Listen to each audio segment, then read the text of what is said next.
Hello and welcome back to the 850 project, and I'm going to show you what we've got accomplished and what's the plan for the near future here. As you can see, I got the tires mounted back on the rims. They're all complete now. Got those all cleaned up, ready to go. So hopefully it won't be very long and we'll be able to get those back on the car and get the car down. Show you what else we did here. On the front, the brake rotors were beginning to surface rust, and I didn't like that. So I got some of this Hyde's rust stopper, and that works pretty good, to be honest. It took it right off, and I think it's supposed to put a protective coat on there so that they won't re-rust again. So that was pretty good. The other thing we did was I had trouble locating the drums, the rear drums. I was just going to buy them new, but literally couldn't find them. So I had took these up to the brake shop and had them checked. These are the originals. They turned them and checked them and everything, and they were fine. So I cleaned them up, as you can see, and painted them and coated them with a rust preventative. On the inside there, I've just got it taped. That'll come off where the contact surface is. So they turned those, and those are good. So those are going back on the car. Not to mention the fact it saved me quite a bit of money on buying new drums. Also, found a new radiator. Now it's not brand new, obviously, but it is a good pressure-tested radiator, and it's already been cleaned. That also saved me quite a bit of work. I'm probably going to fill it with 50-50 coolant water mixture, cap it off and everything while it's waiting to be installed for the engine and everything. But this was a real issue for me because the original radiator, I'd already had that pressure tested, and they said it leaked really bad. So it was going to have to be re-cored, and that was a minimum of, I think, $300 if I remember the price they gave me. So I got this in Midwest Bayless, just happened to see it. I've looked before and wasn't able to find anything, but this one was there, and so I grabbed it. So that's a real load off my mind and a real bonus. We've got the rear end for the most part put back together. We've got if you can see here, let's see if I can get in here. We've got the brakes put together. Everything's assembled. The brake lines are all run. The emergency brake is in place. Just a word to anyone that's doing this: these backing plates, they are not. They will go on either way, and it looks right, but they have to go on in a particular order, or your e-brake won't work. It doesn't work properly. So I kept screwing up, couldn't figure out what I was doing wrong until it just occurred to me, I wonder if I've got these reversed. And sure enough, that's what it turned out to be. So now that I've got all the brakes are solid now. All the brake lines are run. Everything's hooked up. So what I'd like to do is I'd like to check them. I'd like to put the drums on, fill the system, bleed them, and make sure that I don't have any leaks or anything before I take the car down. If you think that's a bad idea, if you leave me a thought in the comments.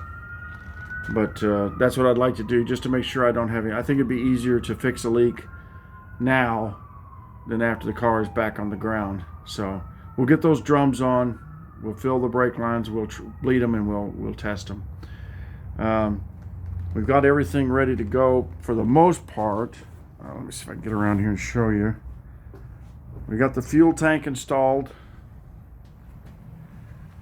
I don't know if I can get up under there now. Well, you can see there it is right there.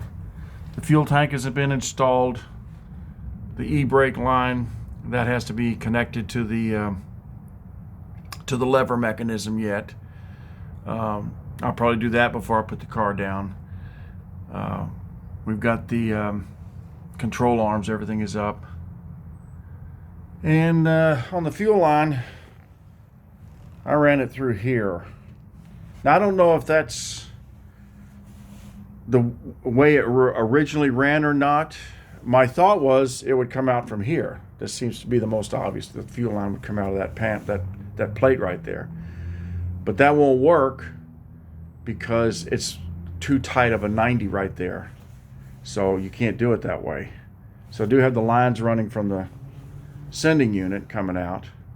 Now maybe what it was is with the original evaporative canisters and all that, you know, the ends of the fuel tank, that maybe the lines ran over and then came back and then they would come out there. I don't know. But I'm not reusing those anyway because I don't have that those canisters or whatever. So anyway, this may not be correct. It may come out over here.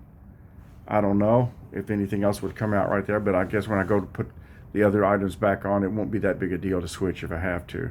If you guys happen to know, somebody knows exactly which orifice the fuel line ran out of, but it seemed to me that the fuel pump is going to be right down in this area, so that made sense for it to come out there.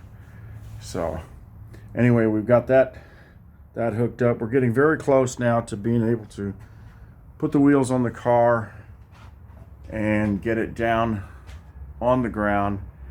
And what I'd like to do is, my next video will be the car will be down and we'll roll it out, and I'll do that as a live.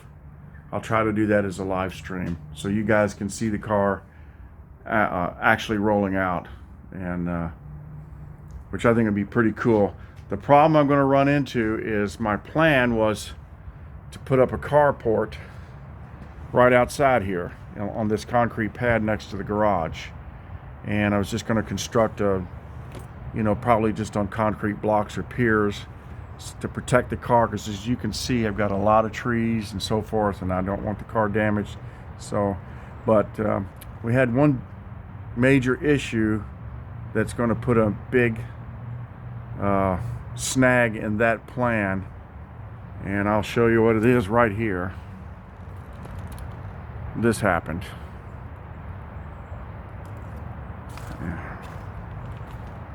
So we had a big windstorm here about 3 weeks ago or so, and this tree came down. So now what this means is that the insurance company is going to have a tree service come out, and they're going to have it removed and everything. But until they do, I can't put up my carport, because they're going to want to bring their equipment back there to cut that thing up and get it out of here. So I'm going to be on hold until that's done. That gives me a chance to get the brakes and everything done that I was talking about. So we'll see. Well, I'd also like to mention that I got my my door cards, for the interior. They're really nice. I got those from Mr. Fiat, and I don't have them in the shop. I'm storing them in the house so that they can't get damaged or anything. But I will be showing those at a future time. So anyway, any questions or comments? Like I said, I'll probably put out a video letting you know in advance when I'm going to get the car down. That'll be the next video. Also, I did figure out the bearing problem that I had. I should mention that because I remember asking for help. And basically the outer bearing that they sent did not work, didn't fit. I had to go back to the original bearing on the outer, and on the inner bearing it has to be pressed in, and I had to actually cut a piece of pipe the right diameter to use to be able to press, because you have the shaft there and everything, and I couldn't get it into my press correctly, so I had to slip a piece of pipe over it. That was the solution. So if anybody was wondering about that, maybe you don't give a crap, I don't know. But anyway, we got it, so everything's set to go. We're moving along. Some days I think things are dragging, to be honest. Sometimes it's just not going as fast as I'd like. But it is what it is, and I'm doing it as quick as I can get to it. I kind of pulled a muscle in my abdomen, and that's bothering me, and it's making it hard for me to get up and down, which right now I really need to do. I will want to say that my plan for getting the car down is I'm going to roll the jack underneath the middle here and jack it up from in the middle just enough to be able to get these dismantle these supports out from underneath it. So that's how we're going to get it down. So I don't know if I'll actually include that in the next video or not, or I'll probably just show you the car already down. I don't think anybody cares about me disassembling some lumber. Anyway, I appreciate your thoughts and your comments, your subscribing, and so we'll see you next time.